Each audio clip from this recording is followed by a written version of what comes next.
unfold.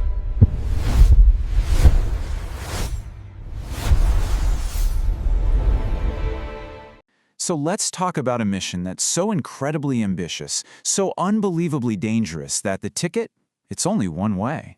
Yep, you heard that right. This isn't your typical exploration mission. We're talking about trading everything you know, the entire world, for a shot at starting a new one on a frozen, irradiated rock millions and millions of miles from home. I mean, that's the ultimate question, right? Why on earth would anyone risk everything for a one-way ticket to a frozen, radioactive desert?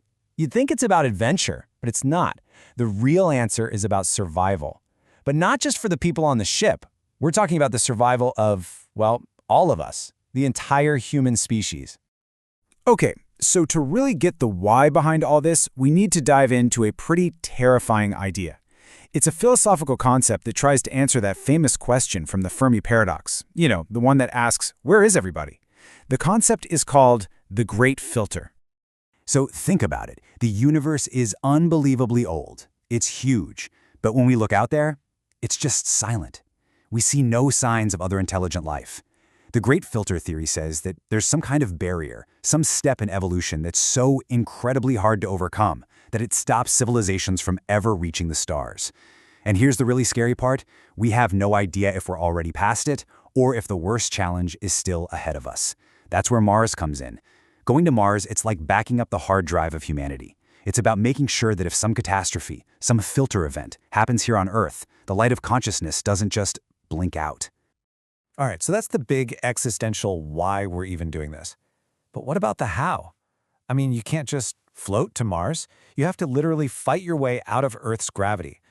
And to do that, you need a machine on a scale we've never seen before. A machine of almost unimaginable power and, violence. And that machine is Starship. Now, to really get a sense of what we're talking about, let's put it in perspective. Let's compare it to the absolute legend, the Saturn V, the rocket that took us to the moon.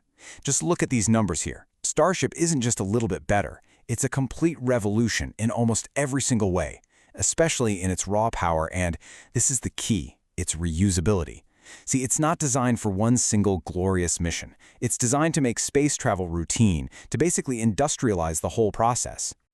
And that power, it is just staggering. 17 million pounds of liftoff thrust. That is more than double the power of the Saturn V. It's a number that's so big, it's almost impossible to wrap your head around. Imagine the force you'd need to pick up a 5,000-ton skyscraper and just throw it into space. That's what we're talking about.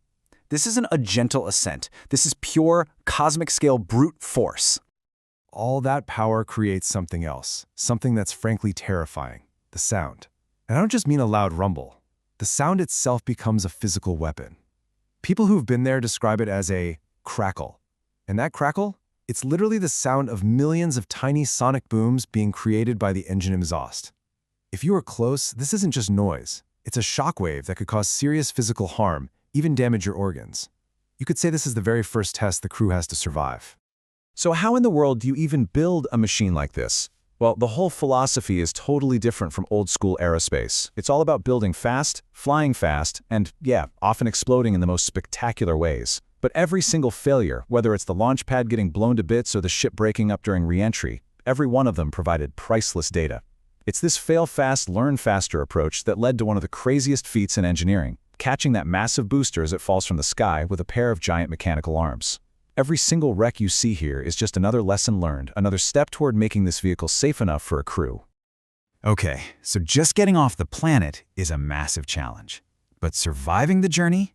That's a whole other ballgame. The moment Starship leaves Earth behind, the crew enters a totally new kind of danger. It's a silent, empty void that is actively trying to kill them, every second of every day for the next 6 to 9 months. The flight plan itself is an absolute ordeal. I mean, just getting to orbit, that's only step one. Step two is where things get really tricky, and it's probably the mission's biggest weak point. You see, a Starship heading to Mars actually gets to orbit with its fuel tanks almost on empty, so it has to be refueled in space by a whole fleet of other tanker starships. It's this incredibly delicate, high-stakes ballet in zero-G, and if any part of that refueling chain fails, The mission's over before it really even starts. Once they're out in deep space, the crew is flying through a constant hailstorm of invisible bullets. And there are basically two kinds you have to worry about. First, you've got solar particle events. Think of those as sudden shotgun blasts from the sun. You can get some warning, and you can hide from them in a specially shielded part of the ship. But the real enemy is something called Galactic Cosmic Rays. These are heavy atomic nuclei, shot out from distant exploding stars. They're not like shotgun pellets, they're like tiny, high-speed cannonballs that punch right through the ship's hull, and there is pretty much no hiding from them. And the amount of this radiation they'll be soaking up, it's just off the charts. On a single, one-way trip to Mars, an astronaut will absorb roughly the same amount of radiation as someone living for 100 years on Earth. Now, besides the obvious long-term cancer risk, there's a much more immediate problem: brain damage. They call it space brain. It's caused by those heavy ion cannonballs literally scarring the neural pathways in your brain. And that's not great, especially when you're about to try and land a 120-meter tall rocket on another planet. So, while radiation is attacking the crew from the outside, the lack of gravity is attacking them from within. See, your body is ruthlessly efficient. In 0G, it basically says, hey, I don't need these super strong bones or this powerful heart anymore. So, bone density just plummets, muscle wastes away, and maybe worst of all, fluids shift up into your head, which increases the pressure on your optic nerves and can physically flatten your eyeballs, damaging your vision. The crew is going to arrive at Mars, weak, with brittle bones, and potentially with their eyesight damaged. So after months of their bodies breaking down, after months of soaking in cosmic radiation, the crew finally arrives at Mars. But now they have to face what is, without a doubt, the single most dangerous part of the entire mission, the landing. It's a sequence so incredibly risky that engineers at NASA have a name for it: the 7 minutes of terror. So why is it so hard? Well, it all comes down to a cruel joke that is the Martian atmosphere. When you slam into it at over 16,000 miles per hour, it's just thick enough to create a shell of superheated plasma that can literally burn your ship to a crisp, but it's also way too thin to actually slow you down enough for a soft landing. It really is the worst of both worlds. The whole landing sequence is this insane, high-tech ballet. First, the ship comes in belly first, like a skydiver, to use as much air resistance as possible. For 7 minutes, it's surrounded by that plasma, which means total radio silence, no communication. Then, just a few hundred meters above the ground, while it's still moving faster than the speed of sound, it has to do this crazy flip maneuver to go vertical and fire its engines with perfect split-second timing to touch down on completely unprepared rocky ground. Every single step has to go off without a hitch. But even if they nail the landing, if they somehow survive all that, the ordeal isn't over. Not even close. It just changes. The immediate terror of the landing is replaced by the slow, grinding day in day out challenge of just staying alive on a dead planet. You might think the first thing they do is build a habitat or start trying to grow food, right? Nope. The first and by far the most important job on Mars is to make rocket fuel. They'll have to use a process called in situ resource utilization, which basically means living off the land. They have to mine water ice from the ground and suck carbon dioxide out of the thin air to create methane and oxygen. That fuel is their absolute lifeline. It's the only way to power their base, and just maybe the only way they could ever get a ship home. Because of that relentless radiation we talked about, just living on the surface is basically a death sentence. So the colony has to go underground. The options are pretty wild. They could try to find and seal off natural lava tubes, or they could bury inflatable habitats under several meters of Martian dirt. So forget any sci-fi dreams of glass domes with beautiful views of the red landscape. The reality for the first Martians will be more like the life of a mole, always hiding from the sky just to survive. So let's zoom out for a second. Beyond the day-to-day survival of these first colonists, we have to think about the long-term consequences.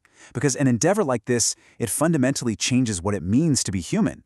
We're talking about implications that could alter our species forever. And that leads to a really profound biological question. What if children are born on Mars? Think about it. A human who is born and grows up in Mars's lower gravity. It's only about 38% of Earth. Their body would develop completely differently. They'd have weaker bones, a weaker heart. They'd probably grow taller, more slender. Now, what happens if that person tries to come to Earth? Well, our planet's gravity could literally crush them. Their own weight could break their bones. They would be biologically trapped on Mars, the first members of a new branch of humanity, maybe something you could call Homo martis. And this brings us right back to where we started, to the real reason for all this risk. As the thinking goes, Mars is not some escape hatch for the rich, it is an insurance policy for the species.